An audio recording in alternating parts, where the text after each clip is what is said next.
Rabbi इश्रह ली सदरी वयस्सिर ली अमरी वहलुल उक़दतम मिन लिसानी यफ़क़हू क़ौली।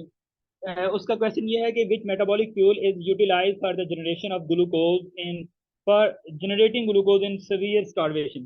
Severe starvation में उसमें क्वेश्चन ये पूछना चाह रहा है कि जब आपको सीवियर स्टारवेशन होती है तो कौन सा आप एनर्जी किससे लेते हैं। तो आप सीवियर स्टारवेशन में आप एनर्जी अमाइनो एसिड से लेते हैं। और ये फर्स्ट एड का ये पैराग्राफ है जिसमें उसने आपको जिससे ये बायोकेमिस्ट्री में फर्स्ट एड ने दिया हुआ है कि स्टारवेशन आफ्टर 3 डेज के स्टारवेशन 1 to 3 डेज में आपके पहले जो ग्लूकोज होता है ब्लड ग्लूकोज कहाँ से आता है वो हेपेटिक ग्लूकोनियोजेनेसिस से आता है, फैट से आता है, एडिपोज टिश्यू से आता है।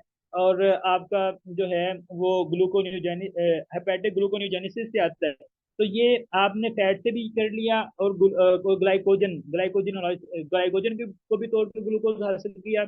और आपने फैटी एसिड जो आपके एडिपोज टिश्यू था फैटी एसिड उनसे भी आपने ग्लूकोज ले लिया। लेकिन जब आपके वहाँ 3 डेज हो जाते हैं तो उसके बाद आप का जो एडिपो स्टोर होता है उससे कीटोन बनते हैं। और आप कीटोन से अपना वो आपका जो ब्रेन है ब्रेन कीटोन बॉडी यूज करता है। मेन सोर्स होता है एनर्जी का ब्रेन के लिए। और ये कीटोन एडिपोज टिश्यू से आपको आते हैं।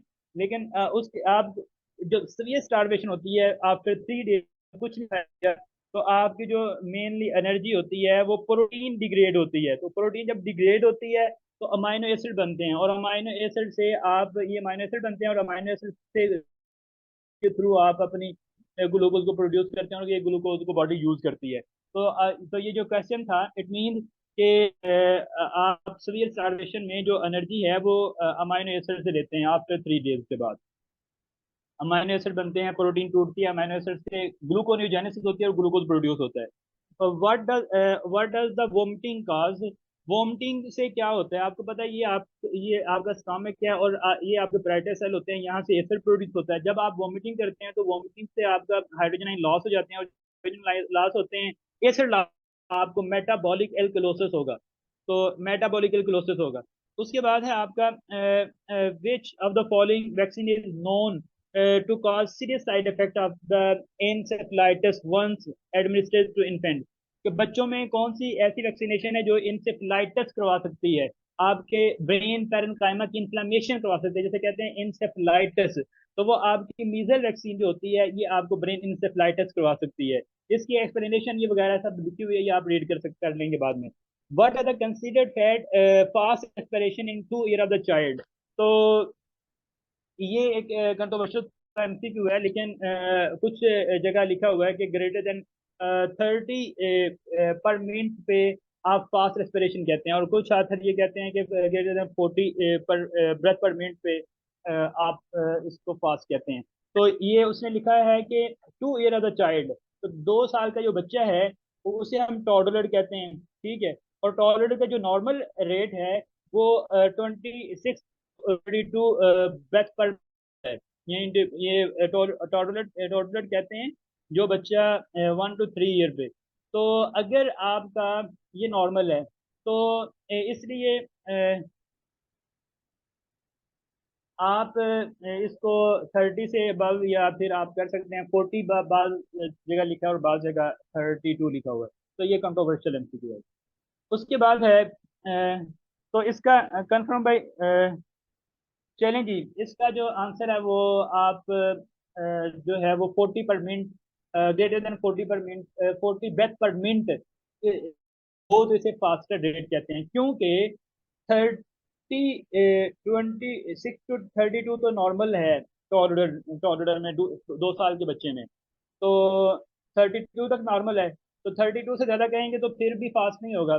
30 से ज्यादा कहेंगे फिर भी फास्ट नहीं होगा। तो 32 से ज्यादा होगा तो फिर फास्ट होगा। तो ये आप 40 इसकी वो है, आप अपर लिमिट कर लें कि greater than 40 breath per minute को हम फास्ट ब्रेथ कहेंगे, रेस्पिरेशन कहेंगे इन चिल्ड्रन।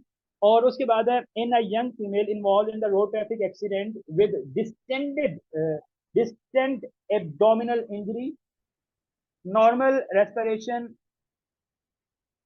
उसकी नॉर्मल रेस्पिरेशन है, रोड ट्रैफिक एक्सीडेंट हुआ है। और SpO2 जो है वो 88 पर, हाइपोटेंशन, हाइपोटेंशन का मतलब बीपी ड्रॉप किया हुआ है। इंक्रीज प्लस रेट मतलब कि हार्ट रेट इंक्रीज किया हुआ है, तो विच इमीडिएट एक्शन, तो रोड ट्रैफिक एक्सीडेंट में इसका मतलब है कि उसको हाइपोटेंशन है, नॉर्मल रेस्पिरेशन है, तो नॉर्मल रेस्पिरेशन है और बीपी ड्रॉप किया हुआ है और हार्ट रेट इंक्रीज है, तो इस केस में यानी कि वो हाइपोवोलेमिक शॉक में जा रहा है, तो हाइपोवोलेमिक शॉक में आप इंटरवेंशन जब भी किसी को हेमरेज हो रही हो, in patient with hepatic failure who gradually develop hepatic encephalopathy, which compound deterioration is responsible. एक पर्सन को हेपेटिक इंसेफेलोपैथी हो रही है, ठीक है, ये हेपेटिक फेलियर का एक पेशेंट है, अब उसको इंसेफेलोपैथी हो रही है। इंसेफेलोपैथी का मतलब ये होता है कि उसका जो ब्रेन है वो प्रॉपर फंक्शनिंग नहीं कर रहा, इंसेफेलोपैथी हो रही है। तो तो वो कहता है कि कौन सा जो कंपाउंड है वो रिस्पॉन्सिबल है फॉर डिटीरियोरेशन, के ब्रेन की जो फंक्शनिंग है वो एबनॉर्मलिटी में कौन सा जो कंपाउंड है वो रिस्पॉन्सिबल है, तो ये ग्लूटामीन है, तो ग्लूटामीन, तो ग्लूटामीन जब आप में हाइपर जो पर्सन होते हैं ना जिनमें हेपेटिक फेलियर होता है, उनमें अमोनिया की वो नहीं होती, मेटाबॉलिज्म नहीं हो पाता क्योंकि उसकी डिटॉक्सिफिकेशन होनी होती है लिवर में। तो अब ये हेपेटिक फेलियर का पेशेंट है, इसका लिवर जो है डिटॉक्सिफाई नहीं करेगा NH3 को, और NH3 जो है ये ग्लूटामीन का लेवल रेज करेगा और ग्लूटामीन से जो है वो इन हेपेटिक इंसेफेलोपैथी होगी। उसके बाद है हेपेटिक इंसेफेलोपैथी में,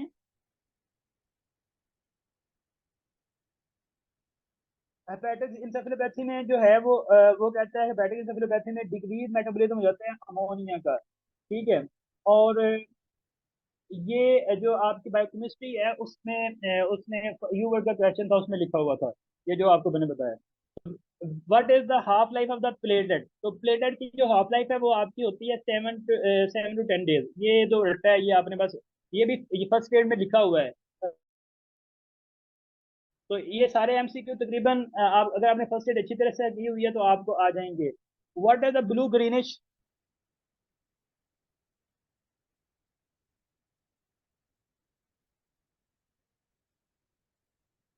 what does the what the blue greenish discharge from the wound indicate, एक पर्सन है उसको उसके वूंड से ग्रीन ब्लू ग्रीनिश डिस्चार्ज हो रहा है, तो ब्लू ग्रीनिश डिस्चार्ज कौन सा बैक्टीरिया जो है वो वूंड से ब्लू ग्रीनिश डिस्चार्ज करवाता है, तो वो सूडोमोनास होता है। सूडोमोनास किस तरह करता है, सूडोमोनास से एक वो पिगमेंट होता है जिसे कहते हैं पायोवर्डिन एंड पायोसाइनिन, ये फर्स्ट एड की लाइन है, तो वो पायोवर्डिन और पायोसाइनिन ब्लू ग्रीन पिगमेंट जो है ये असल में पिगमेंट है जो ब्लू ग्रीन कलर ये पिगमेंट हैं, ये सूडोमोनास प्रोड्यूस करते हैं पायोसाइनिन एंड पायोवर्डिन, तो इनका कलर होता है ब्लू ग्रीन इन पिगमेंट्स का, तो जिस बूंद में ये बैक्टीरिया होता है उससे जो डिस्चार्ज होता है इन दो पायोसाइन और पायोवर्डिन की वजह से उसका जो कलर होता है वो ब्लू ग्रीन होता है।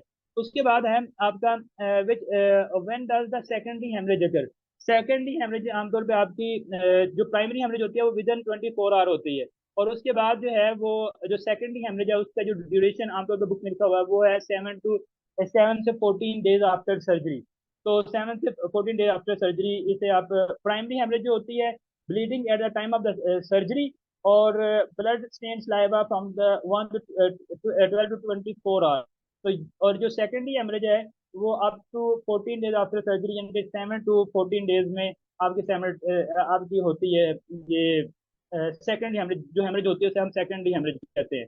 What is the most common site of the pressure ये sores in bedridden patient, जो बेड रिडन पेशेंट होते हैं ये पर्सन है इसकी जो ये है ना सैक्रम ये इधर लग रही होती है, तो उस जो बेड रिडन पर्सन होते हैं जहाँ प्रेशर जनरेट होता है सैक्रम पे, तो जो ब्लड वेसल होती हैं वो कंप्रेस होती हैं और कंप्रेस होने से स्कीमिया होता है, स्कीम होने से वूंड हो जाते हैं, तो जो बेड रिडन पर्सन होते हैं उनमें जो प्रेशर अल्सर बनते हैं वो आमतौर पे किस साइड पे बनते हैं, what is the most common side, वो आमतौर पर सैक्रम पे होते हैं। उसके बाद है the the what is the most appropriate discharge diagnosis for 50-year-old female patient with an 8 hour history of severe abdominal pain. The pain initially was periumbilical, पहले उसे periumbilical pain थी, और फिर शिफ्ट हो गई वो पेन जो है वो राइट इलिक फोसा में। और रोजिंग साइन जो है पॉजिटिव है, ये बताता हूँ क्या होता है। She has rebound tenderness in the right iliac fossa. जो आमतौर पे आपके अपेंडिसाइटिस पेशेंट होते हैं उनकी जो पेन होती है स्टार्ट जो अम्बलाइसिस अम्बलाइसिस से सराउंड होती है, और फिर वो शिफ्ट हो जाती है आपकी राइट इलिक में। और बाद का जब आप इन इन लोगों को होती है एब्डोमिनल पेन होती है रीबाउंड टेंडरनेस, मतलब ये कि आप है अपना हाथ प्रेस करते हैं, हाथ उठाते हैं तो उसको फिर भी दर्द होता है। अगर आप इन लोगों को पेन वैसे इनको हो रही है, अगर आप इनको प्रेस करेंगे इस पर्सन को इधर से प्रेस करेंगे, आप उसके एब्डोमेन को पल्पेट करेंगे तो उसको जो पेन होगी वो फिर इधर उसे पेन फील होगी। तो इसे कहते हैं रोजिंग साइन इज पॉजिटिव, कि आप लेफ्ट साइड पे उसे उसके एब्डोमेन को प्रेस कर रहे हैं लेकिन पेन जो है वो उसको राइट साइड पे हो रही है, तो इसे कहते हैं रोजिंग साइन। ये रोजिंग साइन है, ये पर्सन है, यहाँ से आप प्रेस किए जा रहे हैं लेकिन इसको जो पेन फील हो रही है वो इस साइड पे हो रही है, तो इसका रोजिंग साइन पॉजिटिव होता है। और ये आपकी इंडिकेट करता है कि इसको पेंडिसाइटिस है। A positive Rovsing sign is when there is the tenderness in the right iliac fossa, कि आप when palpating the left iliac fossa, आप लेफ्ट इलिक फोसा में पल्पेट कर रहे हैं लेकिन जो इसको पेन हो रही है वो राइट इलिक फोसा में हो रही है।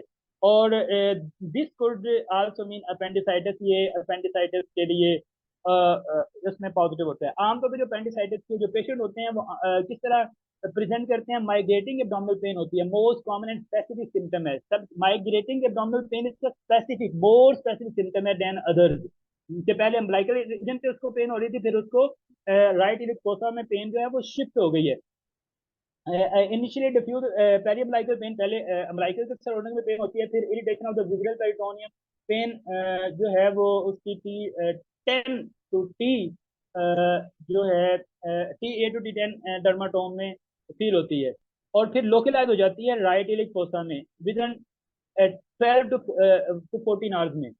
और दूसरे सिम्टम क्या होते हैं, नॉजिया होता है, एनोरेक्सिया होता है, वोमिटिंग होती है, लो ग्रेड फीवर होता है, और मैक बर्नी पॉइंट पे टेंडरनेस होती है राइट लिकोसा में, और रीबाउंड टेंडरनेस होती है, गार्डनिंग होती है, रोजिंग साइन पॉजिटिव होता है, सोस साइन पॉजिटिव होता है, ऑब्स्टिकुलेटरी साइन पॉजिटिव होता है। तो ये हमने जो हमारे कैपिलर सर्जरी के लेक्चर में वहाँ ये कंप्लीट टॉपिक डिटेल से बताया हुआ है।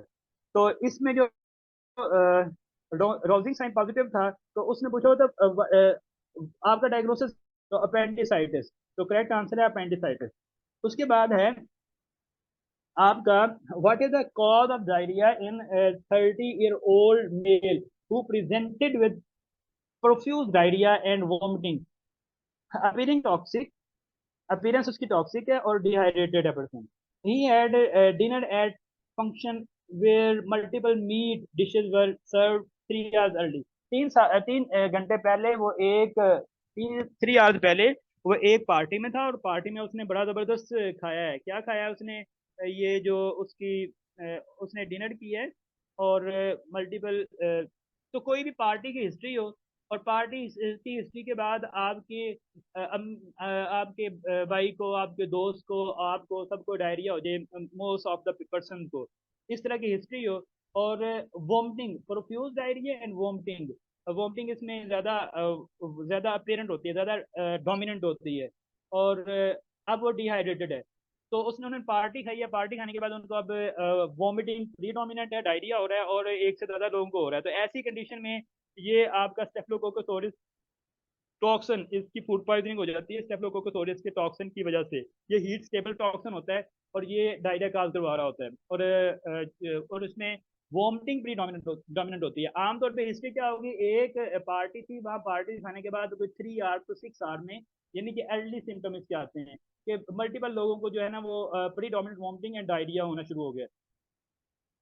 तो staphylococcus aureus is the food poisoning, ये फर्स्ट एड की लाइन है, मैं कहता हूँ फर्स्ट एड बहुत इंपॉर्टेंट है।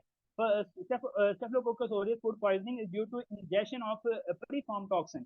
आप पहले से टॉक्सिन होता है उसे आप उसमें से आप कस्टर्ड खाते हुए उसे ले लेते हैं, और शॉर्ट इनक्यूबेशन पीरियड होता है 2 to 3 आवर, ये बहुत इंपॉर्टेंट है, शॉर्ट इनक्यूबेशन पीरियड होता है। आपने विद इन 3 आवर पार्टी के फौरन बाद आपको वोमिटिंग प्रीडोमिनेंट और फिर डायरिया होना शुरू हो गया। नॉर्मली डायरिया होता है, बल्कि डायरिया नहीं होता, और इमिसिस होती है, ये प्रीडोमिनेंट होती है। तो ये इंटेरोटॉक्सिन होता है, हीट स्टेबल होता है और नॉट डिस्क्राइब्ड बाय कुकिंग। और तो इसमें जो मेन एक और एमसीक्यू आता है, ये यूएसएमएलिक एमसीक्यू है, वो क्या है कि मोस्ट इंपॉर्टेंट क्या चीज है जिससे आप प्रिवेंट कर सकते हैं ये स्टेफिलोकोकस फूड पॉइजनिंग को? जी हैंड वॉशिंग सबसे इंपॉर्टेंट चीज है।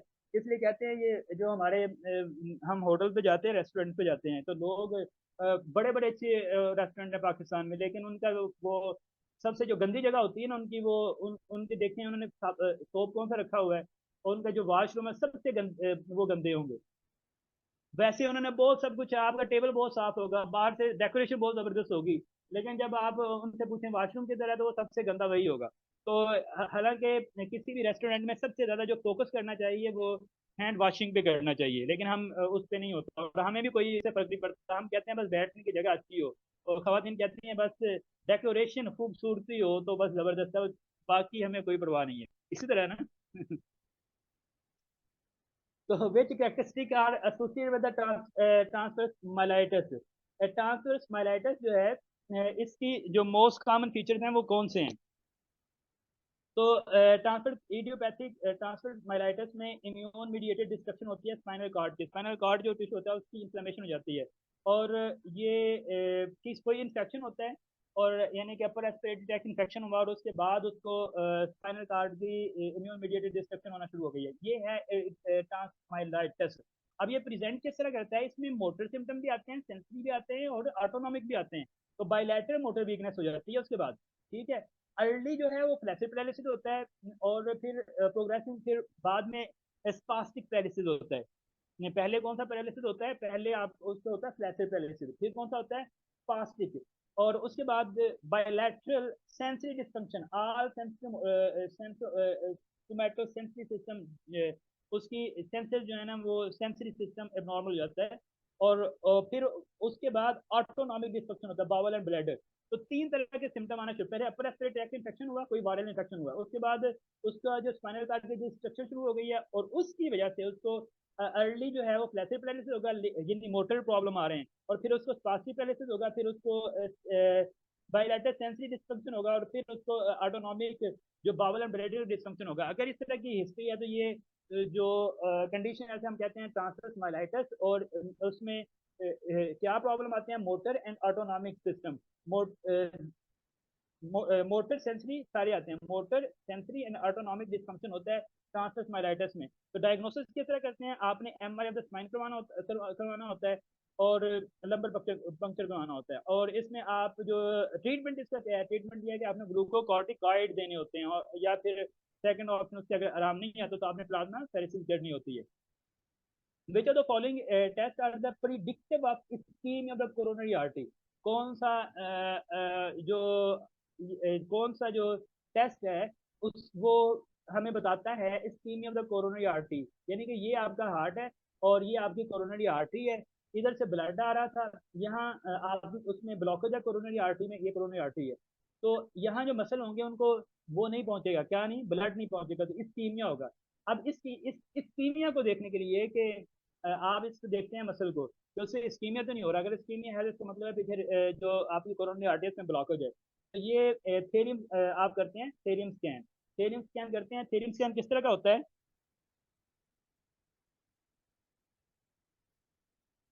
थेरियम स्कैन में आप ये देख रहे हैं इसके इसकी ये आर्टरी जो है ना वो ब्लॉकेज है, और जो ये एरिया है इस यहाँ इस्कीमिया हुआ, यहाँ ब्लड नहीं आ रहा, तो जब आप थेरियम स्कैन करते हैं तो आपको ये इस्कीमिक एरिया इस तरह का दिखाई दे रहा होता है।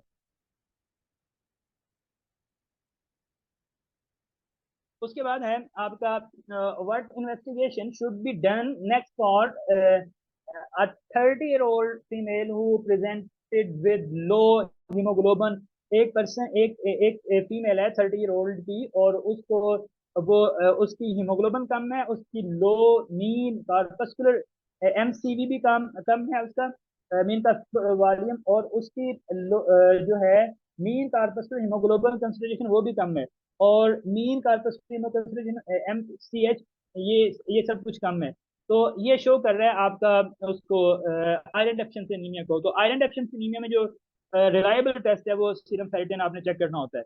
तो question focus on the identification of appropriate investigation to determine the underlying cause of the patient anaemia characterised by the low hemoglobin, low MCV, low MCH, and low MCHC.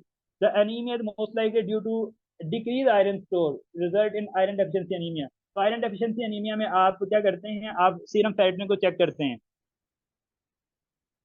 What is the diagnosis for 31-year-old female who presented with fever, anxiety, agitation, palpitation, marked muscle weakness, diarrhea? Examination revealed goiter and atrial fibrillation with the ventricular rate 135 per minute. Our urine examination protein is positive, RBCR positive, WBCR positive. Thyroid function test show low TSH and यानी कि लो TSH मतलब है जब भी आपका T3 T4 ज्यादा होता है तो फीडबैक देता है पिट्यूटरी पे, और पिट्यूटरी जो है वो टीएसएच के लेवल नेगेटिव फीडबैक से कम हो जाता है टीएसएच. तो आपके हाइपरथायरॉयडिज्म में, थायराइड स्टॉर्म में आपका टीएसएच लेवल लो होता है और T3 T4 लेवल हाई होता है. लेकिन आप देख रहे हैं इसको क्या सिम्टम आ रहे हैं. एक पेशेंट है वो 36-year-old पर्सन है और उसको फीवर हो रहा है, एंग्जाइटी हो रही है, एजिटेशन, हाई टेम्परेचर, बॉडी उसकी हीटअप हुई होती है, पेल्पिटेशन, हार्ट रेट उसका इंक्रीज किया होता है, मसल वीकनेस हो रहा है, डायरिया हो रहा होता है, और उसका गाइटर इन लार्ज है, यानी कि उसको हाइपर थायराइडिज्म हुआ है, और एट्रियल फिब्रिलेशन और वेंट्रिकुलर रेट जो है वो 135 पे है. तो आरबीसी भी पॉजिटिव है, तो डब्ल्यू, तो ये आपकी प्रेजेंटेशन है थायराइड स्टॉर्म की. तो थायराइड स्टॉर्म में आपको जो है वो हाइपरथायराइडिज्म, इधर थायराइड स्टॉर्म सी ऑप्शन है इसका. तो ये क्लिनिकल फीचर क्या होते हैं आपके थायराइड स्टॉर्म के. पहली बात ये होता क्यों है, तो आप जो है वो एक्यूट इलनेस है, एक पर्सन को पहले ही हाइपरथायराइडिज्म था, अब उसको कोई एक्यूट इन्फेक्शन हो गया है, या फिर उसकी जो है वो उसने आयोडीन ज्यादा ले ली है, तो पेशेंट प्रेजेंट किस तरह करता है थायराइड स्टॉर्म का. उसको फीवर, हाई ग्रेड फीवर होता है, उसके बॉडी टेम्परेचर बहुत हाई होता है, 41 टेम्परेचर है, 104 to 106 फारेनहाइट उसका टेम्परेचर होता है, टैकीकार्डिया हो रहा होता है, हाइपर टेंशन होती है, बीपी रेज किया होता है, कंजस्टिव हार्ट फेलियर के साथ प्रेजेंट करता है, अरिथमियाज हो रहे होते हैं यानी कि एट्रियल फिब्रिलेशन हो रही होती है, एजिटेशन है, आराम नहीं आ रहा होता, चिड़चिड़ाहट हो रही होती है, डिलीरियम, क्या बात कर रहा है, क्या इधर उधर की बातें कर रहा होता है, पर कोई पता नहीं, सीधे होना शुरू हो जाते हैं, बाद में बाद पेशेंट कोमा में चले जाते हैं, गाइटर, लिड लैग, ट्रेमर हो रहे होते हैं, और माइस होती है, नॉजिया, वोमिटिंग, डायरिया, जॉन्डिस, ये सब कुछ ये थायराइड स्टॉर्म के सिम्टम है. और ट्रीटमेंट क्या है, आपने ट्रीटमेंट में बीटा ब्लॉकर देने होते हैं, ठीक है, प्रोप्रानोलोल, और आपने पीटीयू देनी होती है, पीटीयू देने से आपके हार्मोन की संतुलन कम हो जाती है, आप ग्लूकोकॉर्टिकॉइड भी देते हैं, हाइड्रोकॉर्टिसोन, इससे भी T3 में कन्वर्ट नहीं होता है, और असल में T3 जो है वो एक्टिव फॉर्म है, तो T4 को एक्टिव फॉर्म में कन्वर्ट ही ना होने दो, ग्लूकोकॉर्टिकॉइड दे दो. पीटीयू जो है इसकी सेंसिटिविटी भी कम करता है और ये भी कन्वर्जन भी कम करता है. और आपने जो उसको सपोर्टिव केयर देनी होती है, जो भी उसका प्रॉब्लम है उसको ठीक करना होता है, तो आप बीटा ब्लॉकर देते हैं, पीटीयू देते हैं, और आप स्टेरॉइड देते हैं, प्रेडनिसोन देते हैं. तो ये इसका ट्रीटमेंट प्लान होता है आपका थायराइड स्टॉर्म का. उसके बाद है आपका what disorder is marked by gradual deterioration of mental capacity along with memory impairment and confusion. एक पर्सन है वो ओल्ड पर्सन हो, कोई ओल्ड पर्सन हो, और ग्रेजुअल उसकी मेंटल कैपेसिटी जो है वो लो हो रही हो, और वो आमतौर पे इस तरह की हिस्ट्री होती है, और अलॉन्ग विद मेमोरी इंपेयरमेंट भी, और कंफ्यूजन भी, और मेंटल कैपेसिटी. पहले बिल पे करती थी वो, ये औरत ओल्ड हो चुकी है, अब उससे बिल पे नहीं होते. पहले वो अपने घर खुद आ जाती थी, लेकिन अब वो मोहल्ले की गलियों में घूम जाती है, वो भूल जाती है रास्ते, तो उसकी मेमोरी प्रॉब्लम हो चुकी होती है, वो कैपेबिलिटी, जो स्किल्स पहले उसने सीखी हुई थी वो लॉस हो चुकी हैं. जब इस तरह की हिस्ट्री हो, कोई भी पर्सन हो, ओल्ड पर्सन हो, और उसकी मेमोरी लॉस हो चुकी हो, और वो बिल, इस तरह की हिस्ट्री होती है, ये एमसीक्यू यूएस में एमसीक्यू इस तरह आता है कि वो पहले बिल पे करती थी, बिल पे नहीं कर पा रही, वो घर आ जाती थी खुद, अब वो ओल्ड पर्सन मोहल्ले में घूम जाती है, उसे पता नहीं चलता वापस आने का. तो ये आपका होता है अल्जाइमर डिजीज में, ये होता है अल्जाइमर डिजीज में. तो जो अल्जाइमर डिजीज है, clinical feature of Alzheimer disease क्या होते हैं, इंटेरोग्रेड मेमोरी लॉस, इमीडिएट रिकॉल. इंटेरोग्रेड होते हैं कि जो आपका इमीडिएट मेमोरी होती है वो लॉस हो जाती है, लेकिन डिस्टेंट मेमोरी इज प्रिजर्व, जो उसकी पहले वाली मेमोरी थी जो बहुत अरसे पहले थी वो ठीक रहती हैं. Visuo spatial deficit, loss in own neighbourhood, वो मोहल्ले की गलियों में घूम जाती है। और language difficulty, difficulty in finding word, उसे बात करते हुए वर्ड की तलाश बोलने में उसे डिफिकल्टी होती है, वर्ड उसे नहीं आ रहे होते कि क्या बोलना है। कॉग्निटिव इंपेयरमेंट, आपकी जो थिंकिंग एबिलिटी होती है वो खराब हो जाती है। फिर प्रोग्रेसिव डिक्लाइन। तो लेट फाइंडिंग क्या है, न्यूरोसाइकेट्रिक चीजें आ जाती हैं, हेलुसिनेशंस और wandering, dyspraxia, difficulty performing learn motor skill, जो पहले उसे चीजें आती थी वो भूल चुकी हैं अब। हेलुसिनेशन, अब उसको वो जिन्नात नजर आते हैं। हमारे जो इधर लोग होते हैं ना, वो जिसको जिन्नात समझते हैं हेलुसिनेशन को, कि आपको फीलिंग परसेप्शन विदाउट स्टिमुलस, कि उसको कोई वो विदाउट स्टिमुलस उसको कोई पर्सन आ रहा है, उसको इमरान खान उससे बातें करने के लिए आ रहा है, तो लोग ये समझते हैं कि ये कोई जिन्नात का असर हो चुका है, साया हो चुका है, और फिर पीर मरीद और वो जो पीरों मरीदों वाले काम शुरू हो जाते हैं, और फिर वो हक जो खतीब सरकार है उस तरह के लोग आ जाते हैं। और हालांकि ये प्रॉब्लम दूसरे होते हैं, लेकिन हमारे मजहबी कुछ जो पीर मरीदी पे ज़्यादा बिलीव करते हैं, वो समझते हैं कि नहीं जी, ये हेलुसिनेशन को वो जिन्नात समझते हैं। ये जो हमारे जितने भी पीर साहिबान होते हैं ना, वो हेलुसिनेशन को, उनको उनको पता ही नहीं हेलुसिनेशन एग्जिस्ट करती है कि नहीं करती। वो उनको इन चीज़ों का कंसेप्ट ही नहीं है। तो इसलिए जितने भी हमारे पीर और थोड़े मजहबी लोग होते हैं, और आप उनको लाख दफा समझा लें, उन्होंने हेलुसिनेशन को, इस तरह की चीज़ों को साया और जिन्नात के तहत ही ट्रीट करना होता है। तवीज आ चुके हैं, और फिर वो तवीज निकालते भी हैं, आपको पता है।